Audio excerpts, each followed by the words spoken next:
drive about what Hunter did, obviously what was done to end it. What about the play of the offensive line on that drive being indicative of what they've done, even with Jake out the first couple games? Yeah, I think there is a lot of growth that we have seen in terms of where we would like to be with consistency, the ability to play well through the first 8 quarters of the football season on the offensive line. And, again, I think those are all positives because you do lose a guy like Jake, and Jake was playing really well in fall camp. And I think there's a lot of credit there to Grant Triber, and then I would equally say the credit to Trevor Downing. What we've asked Trevor to do to move inside to play center. I know he did it in the bowl game a year ago, but I really think that's anchored us in a lot of ways. That guy is the quarterback of the offensive line. From a strategic standpoint, he's doing a lot of things for us, as well as from snap the ball and have to handle. Even on Saturday, you had to handle the crowd noise. You had to handle all those things. I thought he did a phenomenal job. So I think he's been a great leader. Coach Myers and that group, they've done a phenomenal job. And, we're going to continue to see their growth is going to be critical for us to be the team we would like to be as the season continues on. And, I think so far so good, and certainly really proud of what that group has done. So Colby had a really big game on Saturday in terms of, 2 quarterback hurries, 1 interception. What have you seen from him since he's transferred that's made him so successful already? Well, he has an elite process to himself. I think then in that there's a reason, you got a brother that's playing in the National Football League. His dad played in the National Football League. I think there were great traits early in his life. He's a veteran football player, so he's already played a lot of football and meaningful snaps. Comes to us as a great player from Delaware. So I think his own process, and I talk a lot about Xavier, how he practices, how he goes about his day-to-day operation.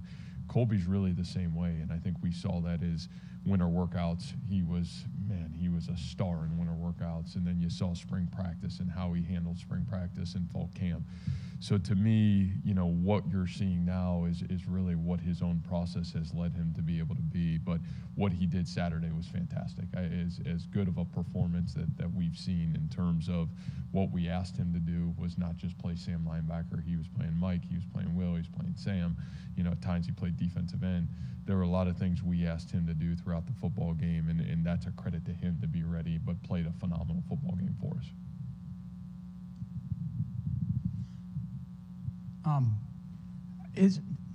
Sometimes I think that I don't want to say neglect the offensive line. When stuff's not going good, we're very quick to blame the offensive line. When the offense isn't moving well, if we're not going to blame the offensive line, we're going to blame Tom Manning.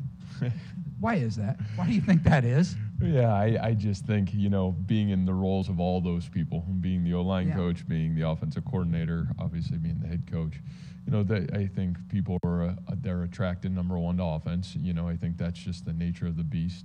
Obviously, offense scores points or doesn't score points one way or another. And so I think the emphasis at times from a fan base or from somebody trying to critique the game that maybe doesn't have all the knowledge to critique it, instantly you're going towards what's happening with the football. And, I think from that standpoint, there is reality. The better your offensive line plays, usually the better you play, and all those things. But, I just think that's the nature of the beast, and I think that's why it's really hard to play offensive line. You don't get a lot of notoriety.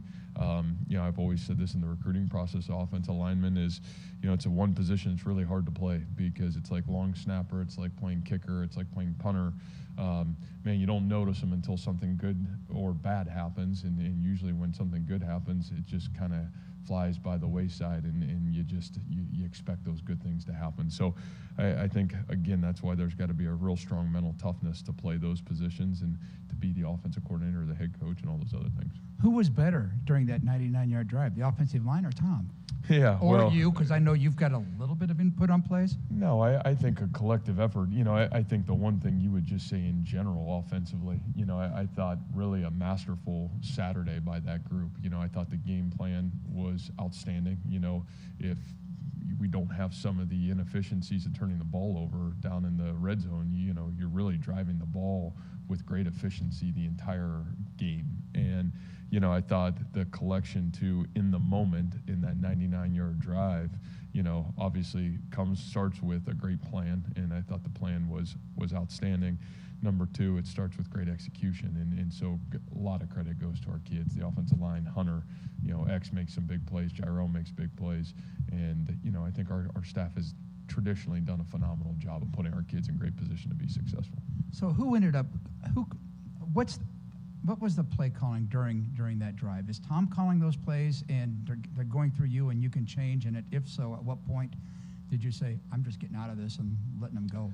Yeah, I think Tom has really done a phenomenal job, and I think for the most part, man, he is putting us in the best position, play in and play out for us to be successful. And so, a lot of my work and continued work always happens, throughout the week, in really all phases of it, and try to help us kind of navigate how do you win the football game. And there's times in the game where I feel like, there's some things that maybe I see or can interject that can be advantageous to the team. And, I still like that part of being a head football coach. And there is a chess match within the game. And, how can I help guide that the best way for the team to be successful? How would you describe Jared Russ's progression through your program? Yeah, I probably use the word transformational. I think he has totally transformed his body, his mindset, who he was to who he's become. Probably one of the great leaders right now in our program. And, you're talking about a guy that came in, he walked on to play linebacker. Then all of a sudden, I think we saw this big physical body that, we had just lost Sam Seenbuckner, and we were kind of looking for, man, is there a guy that fits that mold? And Jared was the guy we kind of went to. And, it's like opportunity. And, man, that guy took advantage of his opportunity when it came his way, and just has been incredible. Jared had surgery this offseason, got hurt in spring practice. I'll be really honest with you. I don't know if we knew he would be available for the start of the season, and it was hard because of his senior year, what it meant to him. And, man, for that guy, I think he played 45 plays on Saturday, as physical and violent as maybe anybody on the football field. And, for that guy to do that, he's one of those guys that's transformed himself, but along the way, I think as a leader is transforming our football team, he's the mainstay in that room right now. And I still think that group is evolving, with Hanukkah and Dean. And, he's kind of been the steady hand, and he's been a great leader. And so really proud of him, but it's been transformational for sure. What did you see on tape with the punt blocks? And given how much we've talked about special teams the last 2 or 3 years. Yeah, well, you're disappointed a little bit because you'd say, man, we've been off to such a great start. I don't feel deflated at all by it. It was a matchup challenge that, I think we knew going into the game, tried to do some things. We're probably limited a little bit with crowd noise of how much we could do. And you got this freshman punter back there. Boy, you want to kind of try to limit the moving and shaking, and you wanted to give him a steady hand. And, he's phenomenal. What he's done has been, incredible. So I think I leave being we got a great long snapper. We certainly got a great punter. I do really like what we're doing schematically. We just got to be fundamentally a little bit better. Obviously, we've changed from, where we were the last couple of years for purposeful reasons that I think already we benefited positively. Obviously, you can't have the two situations that happen and have to have the ability both within the game to adjust. And I think we will continue to grow from it. So you hate that it happened. You're glad it didn't cost us the game, and you got to be humble enough to learn from it and grow from it, and continue to put some of our best players in great position to affect the game in a positive way. Coach, you've had 2 games to evaluate Anthony Johnson and his position change. What led you guys to use him in the way you did on Saturday, and what has that change kind of allowed you guys to do? Well, man, I think very similar to the question on Jared Russ. Anthony Johnson's game, what he's done in 2 football games, if you can just go back and watch him, physicality, elite tackles, the ability to play man-to-man coverage, the ability to do what I don't know if there's anybody playing as good as he is right now in terms of the collective whole on the defensive side of the football. And so, I think the thought process was we felt really good about TJ Tampa. We felt really good about Miles Purchase. We felt really good about Darian Porter. And, obviously we had some growth opportunities at safety. We felt like even watching the video from a year ago, it was like, man, we want to be better and we need to be better at safety. And, I thought that the opportunity to put Ant back there was a huge opportunity for us to solve an area that we felt was maybe a little bit of a weakness a year ago. And, I think what's happened and what's transformed from it is it's allowed us to be totally different on defense, be a lot more multiple in things we've wanted to do. It's given us a guy that can cover, but, man, to be able to cover and tackle the way he tackles, it's really hard to find those guys. And so I think it's been a win-win for him to show what he has the ability to do at a really high level, but equally for us, it's allowed us to be a lot more multiple than we've been in the past.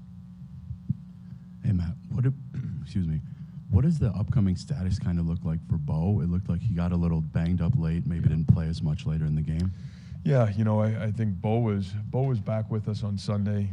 I still think for Bo, man, just more got shaken up than it was any physical injury. And so I think we'll see where he's at, obviously, today. I think, again, there are a couple moments in that game that you're really proud as a head coach of some of the guys stepping up in the moment. And Mason Chambers stepped in and played phenomenal football. Really had a great football game. When Bo got dinged up, Mason got in the game, played outstanding. There was I think I talked a little bit last night about Kendall Jackson's. Man, he's in there for 3 plays, and the one play really changes the entire game. You talk about Aiden Bitter, what he did and his ability to get into the game when Darren Wilson goes down, and next thing you know, Dimitri Stanley's in, and now, man, Aiden's number gets called and stepped up and played big. And even Zach Ross, to start that drive, the 99-yard drive, it's 3rd and 2. We put Zach Ross in at guard, and it's his block that springs the play. So, we talk a lot about being ready for your moment, and I think the one thing you're seeing from our football team is there is more depth that we've had and guys ready to play than maybe we've ever had, and obviously we'll continue to need it because you'll have guys get dinged up in games and those things, and we're going to need depth, and we feel very confident about that part of our football team, at least currently. On the offensive side, how's X doing? Jalen Noel looked like he got popped pretty good too. Yeah, I think both of those guys are in a really good spot. Jalen was, back at practice on Sunday as well. I think feel very confident about where he's at. Xavier, I think more exhausted than anything else, and obviously a lot on his plate. So, but ready to rock and roll for sure.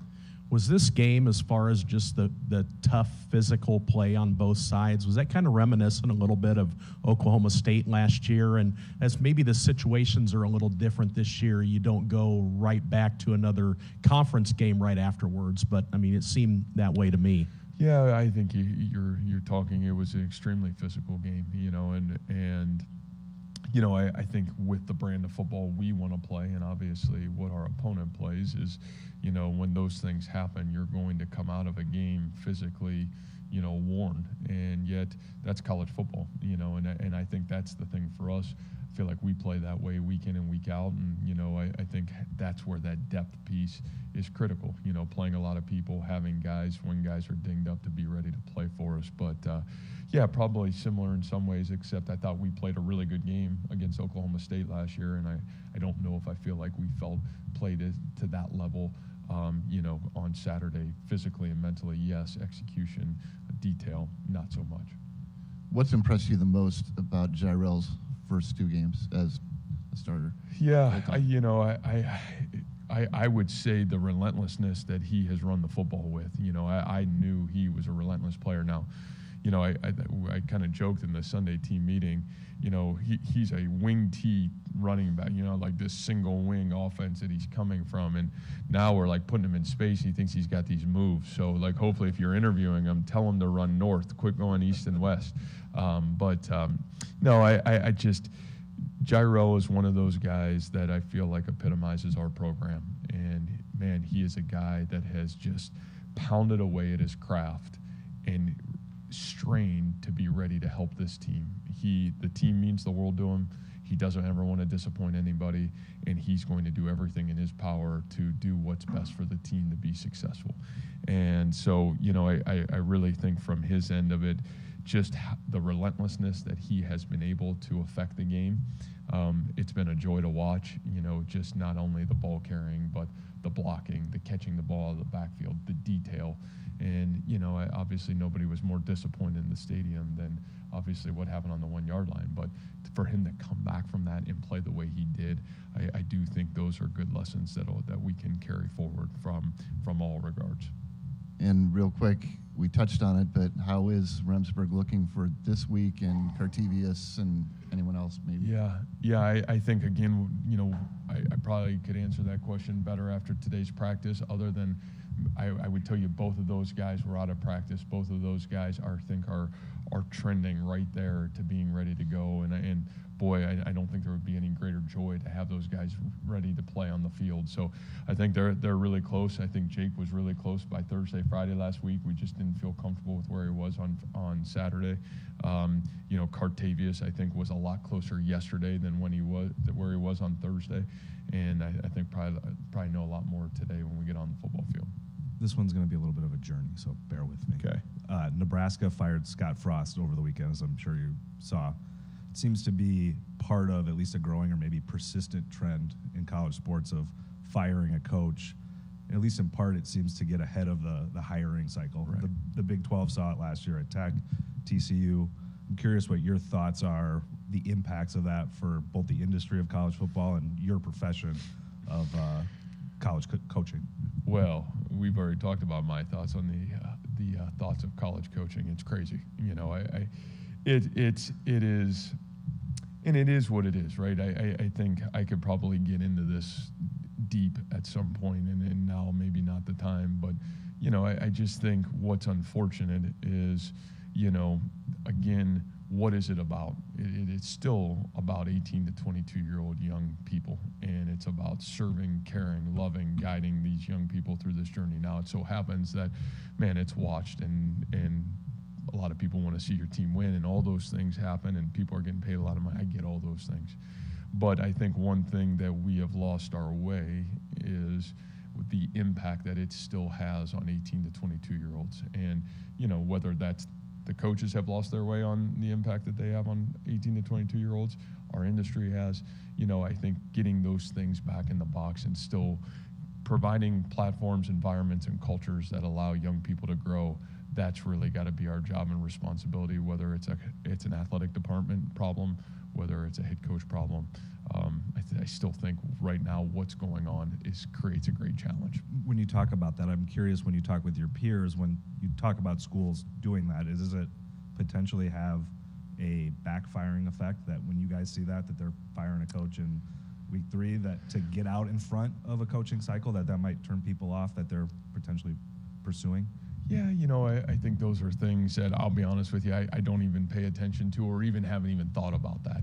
I think it's more from our standpoint of, so focused on what I just talked about, creating a culture where your kids, the environment, the coaches are aligned to serving the mission of the players. And so, I think that's always been the focus of any conversation I ever have about, coaching in general. So great question. In 2015, you're coming at this game from a different angle on Saturday. In 2015, you're at Toledo. You beat Arkansas, ranked Arkansas. What was it like for you guys in practice at Toledo the week before the Arkansas game? And, can you compare that to what Ohio is going through this week? Yeah, I think, I was really upset when I was at Toledo in 2015 because our first game, Randy, gets rained out, and I had to sit in a locker room until 1 o'clock in the morning before they finally canceled the game, so I was hot. So I wasn't real happy going into Arkansas week, if I can remember back to it, because, game 1 got canceled. All I would say is that conference, the Mid-American Conference, the tradition of that conference, you look at it from top to bottom, and then you talk about the teams like the Toledos of the world, the Ohio Universities of the world, the Miami of Ohio's, the Bowling Greens. those four especially, where they have traditionally just been phenomenal. And you talk about a place where Coach Solich was this legendary head football coach and probably was just this incredible mentor to so many of us young coaches at the time. I'll be really honest with you. I think a lot of people aspired to be him because of how he carried himself. And now you watch, man, he hands over the reins to Coach Alvin. This team believes, has played great football really early in the football season. And so I think you look forward to these opportunities because you get to measure yourself, where you are, where your growth is, and knowing that everything you're doing, you have the opportunity to compete in these environments, in these stages. It's awesome. And, their kids believe. I mean, boy, oh boy, you're talking about what I would say is one of the better Mid-American Conference teams I've seen over the last couple of years. Great quarterback, great skill players, really aggressive on the defensive side of the football.